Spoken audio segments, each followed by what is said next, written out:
Regardez-moi cette super méga baleine blanche. À ses côtés, les autres ont l'air de petits bébés.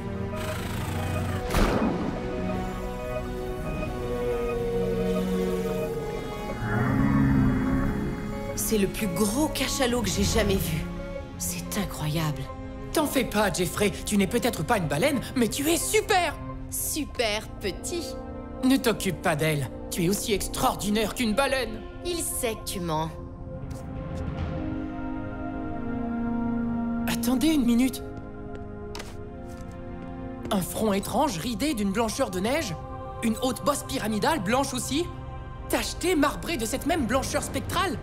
La mâchoire de travers et la queue percée de 3 trous à tribord. Oh! C'est exactement comme ça qu'Herman Melville l'a décrite il y a 150 ans. Tu veux dire que ce serait Moby Dick? En théorie, c'est pas totalement impossible. Les baleines peuvent vivre des centaines d'années.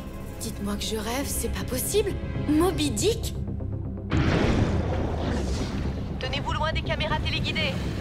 La meilleure façon de protéger cette baleine, c'est de l'emmener loin de Dan. Soyez prudents, les enfants. Si on se fie au roman, Moby Dick est une force de la nature, incontrôlable et sauvage. T'inquiète pas, maman. C'est pas la première fois qu'on nage avec des baleines. Je crois pas qu'on ait déjà nagé avec une baleine comme celle-là auparavant.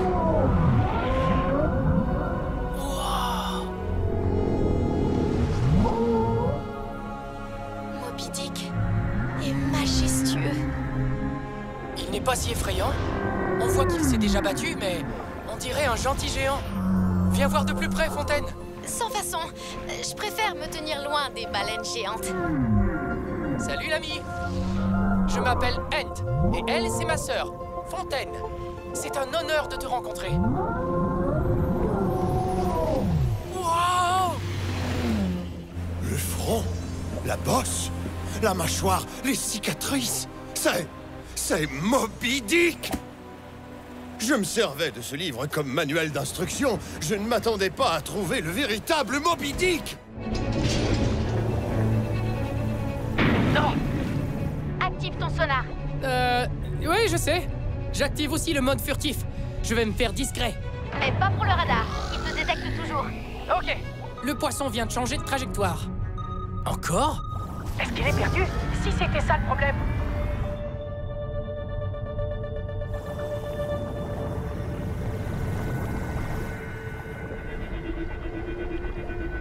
Papa? Est-ce que tu nous vois? Papa?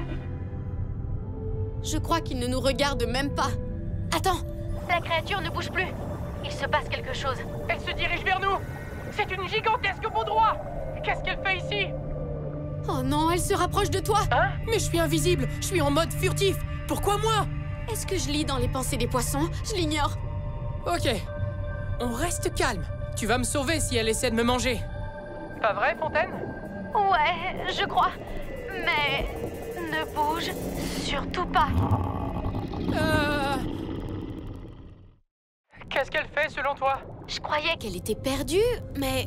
Maintenant, elle te fixe du regard, comme si elle avait trouvé quelque chose. Tu sais, je suis très charismatique. Pour un poisson. Pour Jeffrey, du moins. Ah, bien sûr, mais ne bouge pas d'un poil, monsieur Charisme. Est-ce que je peux respirer? Il serait préférable que non. Ah, je ne peux pas rester sans bouger. C'est comme si cette baudroie m'évaluait. Du genre, est-ce que je vais croquer ce bras? Cette jambe, les deux ont l'air si bons. Oh, pourquoi est-ce que les poissons me trouvent aussi attirant? c'est en effet un des grands mystères de la vie. Ok, je vais essayer de m'éloigner lentement. Mauvaise idée, mais ça ne me surprend pas. Elle te suit. Pourquoi?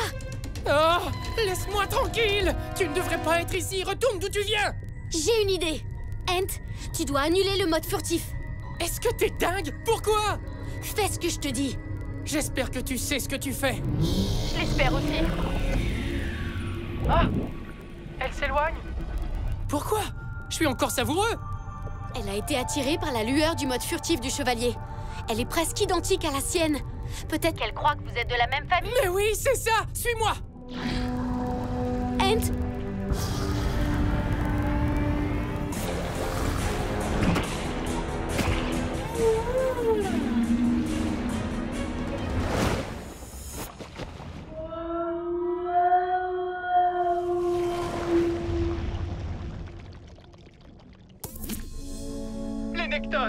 professeur Fiction. Vous avez analysé ce qu'on vous a envoyé? Ce sont des sirènes? Pour l'instant, tout porte à croire qu'il n'y en a qu'une seule. L'analyse n'est pas encore terminée. Mais ce n'est pas pour ça que je vous appelle. J'appelle pour vous prévenir. Vous n'êtes pas les seuls à rechercher la sirène. Quoi? Il la cherche aussi. Qui? Le chasseur de monstres. Ah non. Dan le dangereux. Tout ça n'est vraiment pas bon signe. Et quelque part, non loin d'ici, se cache la mystérieuse sirène. J'ai pris connaissance de vos messages me priant de faire demi-tour. Admirateur de Dan le Dangereux 6000 m'a écrit « Reviens, je t'en prie, tu es trop important, trop charismatique et beaucoup trop beau pour te mesurer à cette créature. Je te remercie de t'inquiéter pour moi. Si on se fie à la légende, bon nombre de marins ont connu un destin tragique attiré par le chant de la sirène. Je ferai face au danger seul en espérant tous nous sauver. Plus tôt, ma caméra drone a filmé ces images incroyables. » Fontaine, appuie sur pause. C'est Jeffrey! Il est avec la sirène! Necton, j'ai mis le volume plus bas et il y a une correspondance. C'est vraiment génial. Le son correspond à celui de la baleine 52 Hz. Bien sûr, je savais que je l'avais déjà entendu. Ce n'est pas le chant d'une sirène, c'est le chant d'une baleine. La baleine 52 est la plus solitaire au monde. Elle n'a jamais été aperçue, mais son chant est entendu depuis des décennies. Et on n'a jamais entendu de réponse d'une baleine de la même espèce. Ce monstre doit être capturé pour... Écoutez, j'entends un son au loin. C'est sûrement la sirène. Je peux le sentir. Ce chant veut m'attirer au fond de l'océan. Je vais devoir continuer cette tâche titanesque en me privant de mes sens. Ces cache-oreilles vont bloquer mon audition et empêcher la chanson de la sirène d'avoir des conséquences dévastatrices. Daniels ignore complètement que la sirène est en réalité une baleine. Et tu crois que ça l'arrêterait? Ah, j'espère que c'est un autre sous-marin. Ils ont sûrement entendu notre appel à l'aide. Hein? Ce n'est pas de l'aide. C'est l'orgue noir.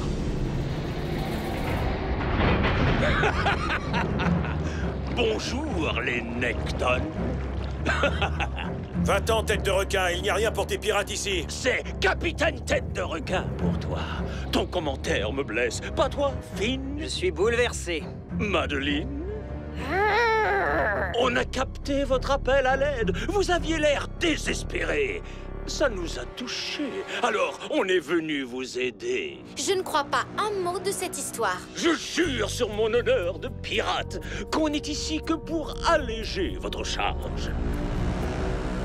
Laissez-moi passer! S'il y a une palourde géante, il y a une perle géante! Je t'en prie, écoute-moi, cette palourde est en danger. En danger parce qu'elle s'apprête à perdre sa perle? Absolument!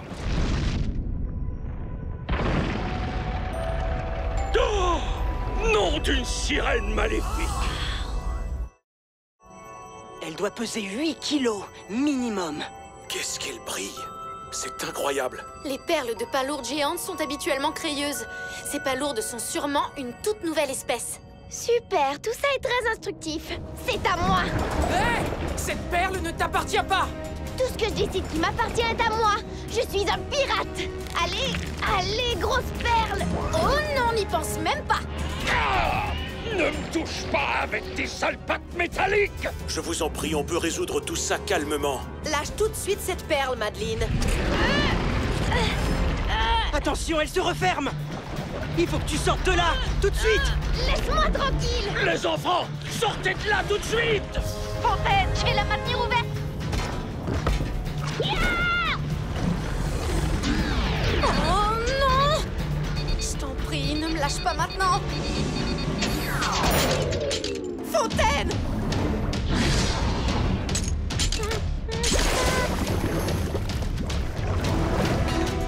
Vite, Fontaine, elle se referme.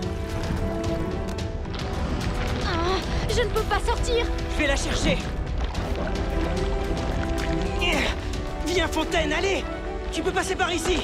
Hein? Oh oh. Fontaine! Oh non! Mon garçon!